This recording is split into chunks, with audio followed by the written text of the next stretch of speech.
I want to welcome John Goldingay to Laidlaw College. Welcome to New Zealand and to Laidlaw College. Thanks a lot. It's great to be here. You've been at Waiheke Island today. What were your impressions? It was foggy. Yeah. For a chunk of the time. There were a lot of sheep droppings. There was also a lot of sunshine, and it was beautiful. I mean, when the fog was foggy, it was beautiful. When the sun was sunshining, it was beautiful. And we had a lovely lunch. Fortunately, at a point when the sun was shining, looking at the ocean, it was really great. Thank you. You've been involved in theology, authorship, churches for many years. Can you talk for a little while, John, about what you think the challenges are that face God's people, churches, Christian communities around the world in the current era? What are some of the challenges and opportunities that churches face? I can't talk about that with regard to the world. I certainly can't talk about it in a way that would pretend that I knew about New Zealand. I can't even now really talk about England because I've been out of England for 15 years. The way I look at things in California, which is where I've lived for 15 years and where I think I know a bit, is that the church, I've heard it said that the church is in exile. I don't think the church is in exile. The church is in that period, the church in California is in that period running up to the exile when somebody like Jeremiah is critiquing the people of God about their relationship with God and their relationship with one another, and saying, if you lot don't get your act together, you're going to be in exile. And of course he was right. And my deep unease about the church in California is that it's so assimilated to the culture that it's bound to be on its way into exile, that it needs quite a big turnaround if that's not to happen. When people talk about the church being a contrast community and having a really distinctive engagement, perhaps an encounter with mainstream cultures, what does a contrast community look like in California? Well, I think a problem in Western culture generally, I guess, is our individualism. We all know that, but knowing it doesn't change it. And we are so focused on what's going on inside me and what I think and what I feel and what satisfies me and what makes me feel better is the only thing really that counts. And that's the way in which, as I see it in California, the Christians and the rest of the culture are the same. Now we use Christian, let's say we use Christian worship to make us feel better, and other people make other things to make them feel better, but the dynamics are the same. Yeah. Are your students looking for a new experience of community? Are they looking for deeper connections, do you think? They are in theory, but they also, if anybody stopped them living in their own single rooms, they'd hate it. So we're schizophrenic. There's a cost. Yeah. There's going to have to be some revolutionary changes, do you think? Well, but I think I was once talking about these issues over at a dinner party, as one does, and there was one of my friends there who's a therapist, and she kind of protested and said, but you don't realise that people are disabled for a relationship, and that the reason for that lies in the fact that half of them come from broken homes, their parents are divorced, that kind of thing, and so they simultaneously, because they can't help because they're human beings, wanting to be in a relationship, but they can't help because of the kind of history they've got as people, being disabled for a relationship and thereby being caught. So it's not as if they are being willful, it's that they are, I like the way she put it, disabled for a relationship. And maybe, I don't know, maybe God needs to do something new to break through that. Maybe we can't do it. Which reminds me of another thing that my wife Kathleen and I use the Episcopal family morning worship every morning, and we always pray that prayer out of Psalm 51 that asks God not to take his Holy Spirit from us. That's just a part of the set prayer. And we talk a lot about whether God has taken his Holy Spirit away from the church, and whether the only thing that is going to make a difference is if God puts his Holy Spirit back. It's not a problem that we can solve. It's in a sense a problem God has to solve. Do you see difference and hope and transition for majority world churches that will benefit the West? Oh, well, certainly it's the case that people from say parts of Africa, parts of Latin America, bring something fresh and new into the church, and the church of which I'm a pastor is nearly all black people. Most of them African Americans, but some of them black people from Costa Rica. And the dynamics, the problem, I mean, or rather, the richness and the freshness of their relationship with Christ is quite different matter from that of us Westerners. Yeah. Tomorrow we have a pretty significant conference from a Laidlaw perspective on God, humanness and disability, at which you'll be speaking. What do churches need to do, at least the ones that you're aware of in California as well as here in New Zealand, I presume, to be more inclusive of people with impairments and learning disabilities and intellectual disabilities and so forth? I don't know that I've got much insight on that as a general question. The reason why you asked me to come and speak at the conference is because of my own experience of being married to somebody who was totally disabled. My first wife, Anne, died 3 years ago. And the thing that I shall talk about tomorrow with regard to her is the extraordinary ministry that she had as a person who couldn't do anything. And the way in which this relates actually a bit, I guess, to our conversation about culture just now. The way in which she was and that she ministered was extremely countercultural, because in California, what you can do is what counts. Anne couldn't do anything, and yet she had this very effective ministry to people precisely because she couldn't do. And I think it was that she raised questions for people, and she reassured people that their sense of fragility or brokenness or incapacity inside was something that could be lived with. That she couldn't hide that in the way that the rest of us can. She couldn't but reveal it. She had no option. And yet her life, as it were, worked.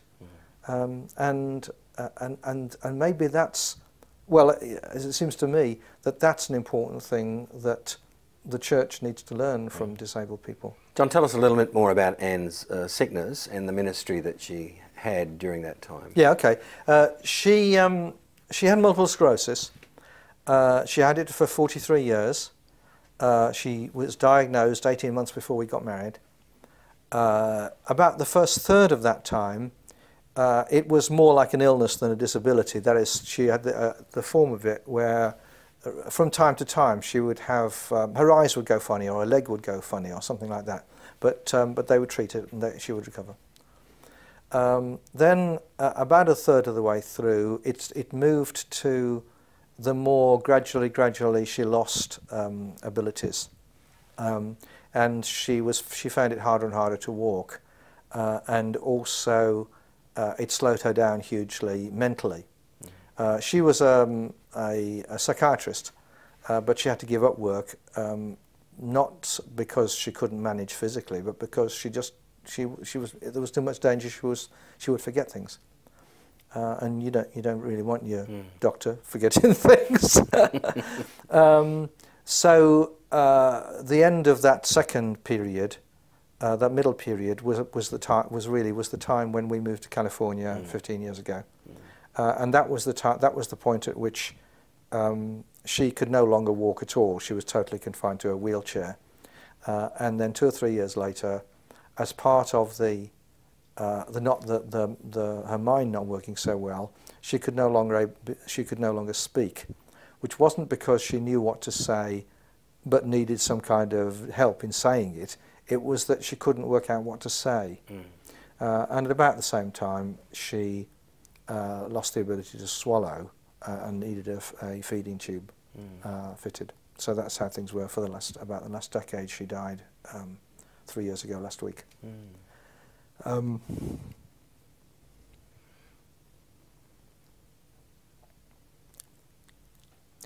She ministered to people by simply being. chiefly, I think, and by raising those questions about what does it mean to be a human being. Because here she is as a human being, and who quite a lot could be quite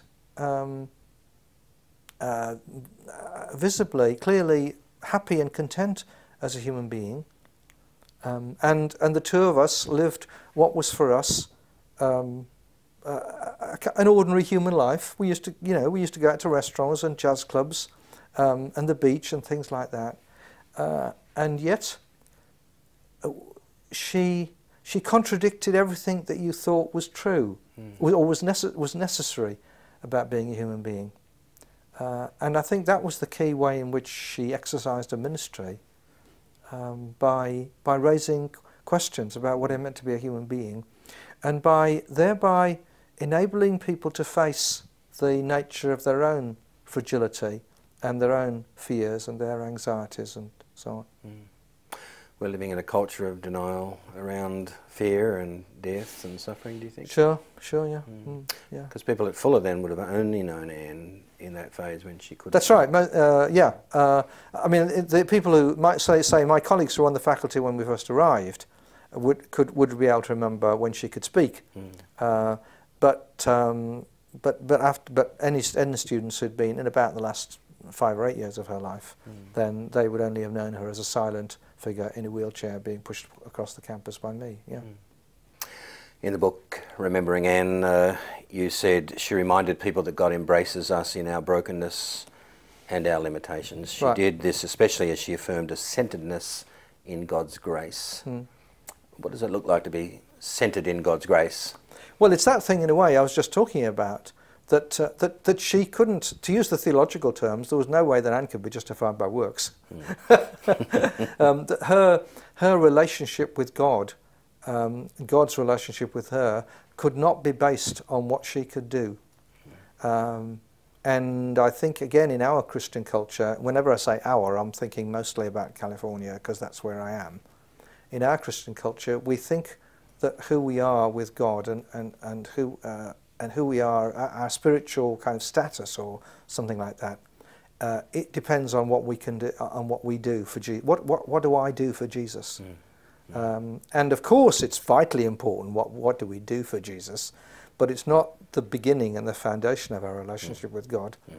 And Anne embodied that centeredness in grace, not because she tried to be centered in grace, because I don't know what she was trying, because she couldn't tell us, but because she couldn't help but embody the fact that our humanness and our Christianness is centered in grace.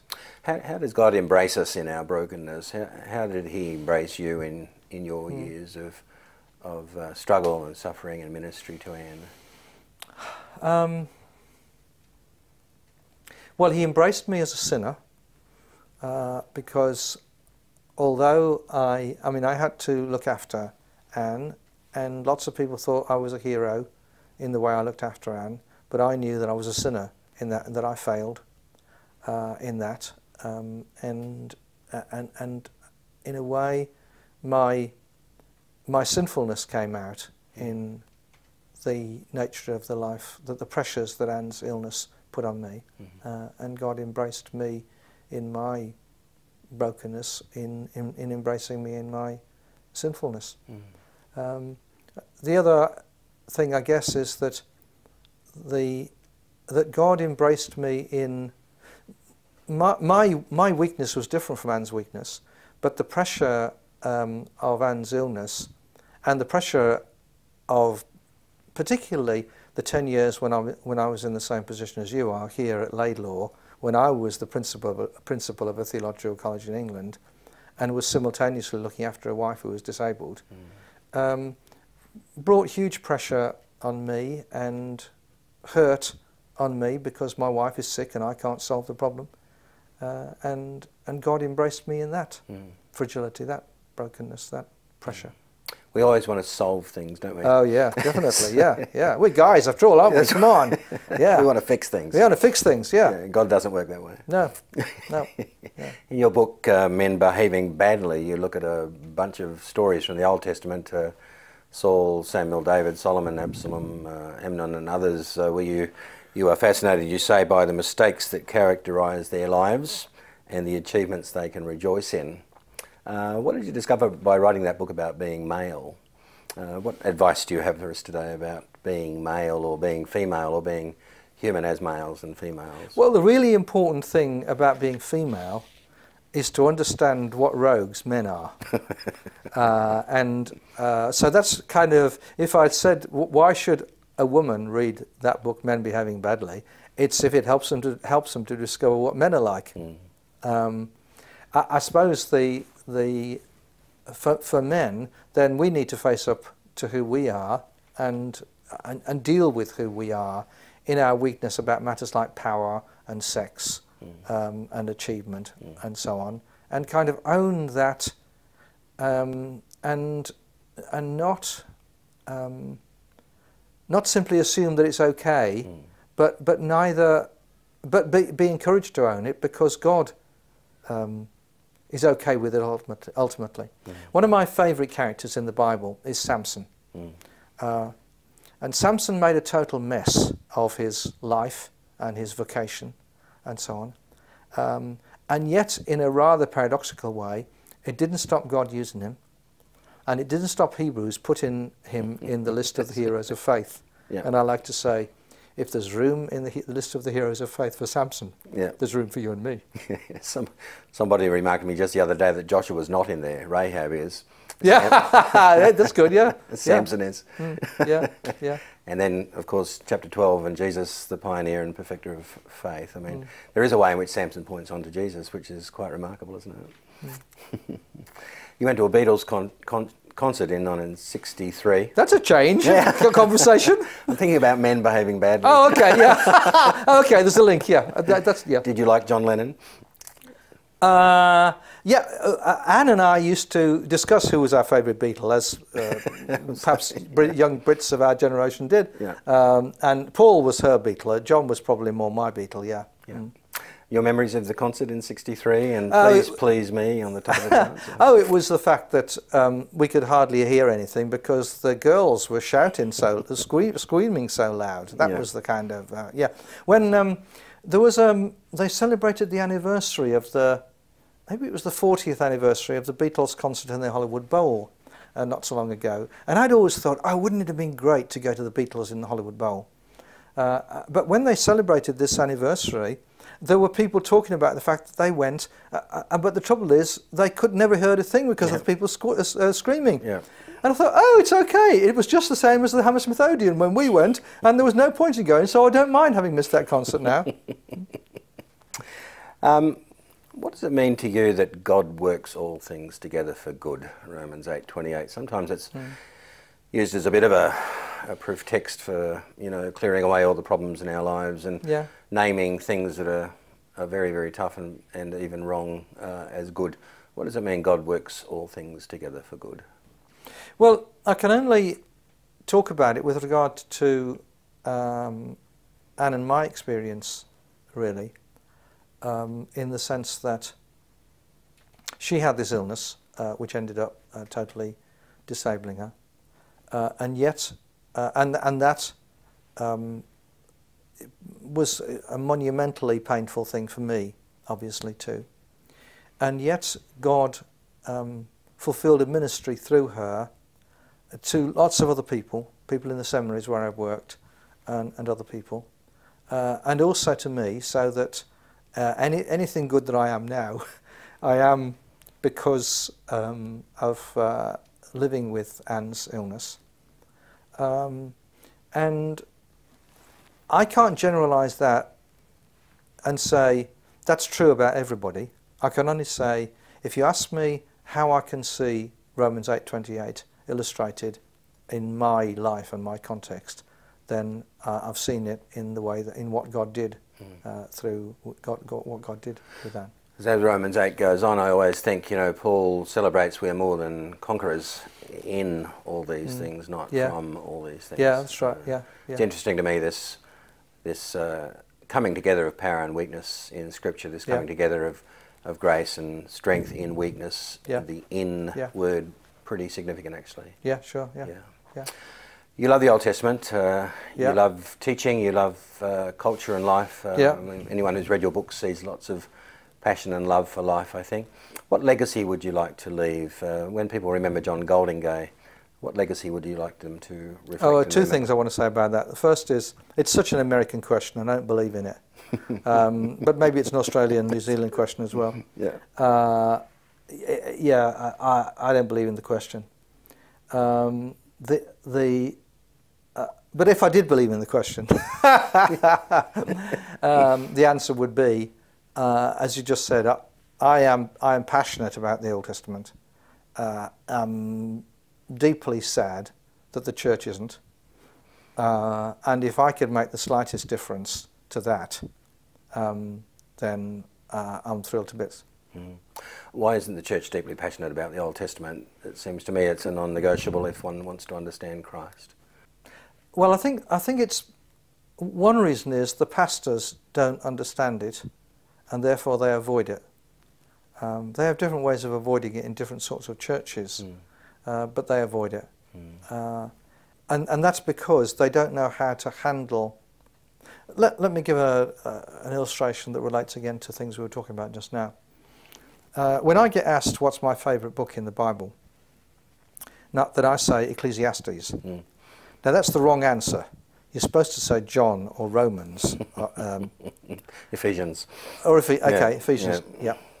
But I say Ecclesiastes because Ecclesiastes is so wonderfully realistic about how things are in the world and in life, but carries on affirming a conviction about the reality of God and about what God gives, which is one of Ecclesiastes' favourite phrases, is God gives.